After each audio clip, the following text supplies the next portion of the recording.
আসসালামু আলাইকুম। সিঙ্গাপুর এবং কি ভিয়েতনামের বিপক্ষে ম্যাচকে কেন্দ্র করে বাংলাদেশের যে ২৮ সদস্যের স্কোয়াড দিচ্ছে, সেখানে চারজন গোলকিপার রাখা হয়েছে, বাট আনিসুর রহমান জিকুকে রাখা হয়নি। একটা সময় কোচ হাবিয়ার কাবরেরা একটা অজুহাত দিত, আনিসুর রহমান জিকু ঘরোয়া লিগে ঠিকঠাক টাইম পায় না। বাট এখন ঘরোয়া লিগের টপ পারফরম্যার টিম বসুন্ধরা কিংস, তারা এখনো পর্যন্ত টেবিল টপার।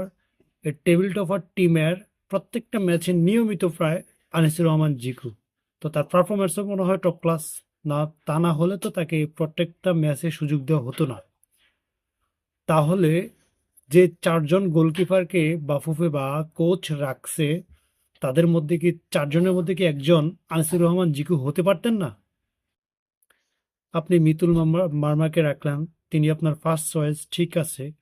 তরুণ, প্রতিভাবান, ভবিষ্যতের কথা চিন্তা করে আপনি মেহেদী হাসান শ্রাবণকে রাখছেন, এটাও ঠিক আছে।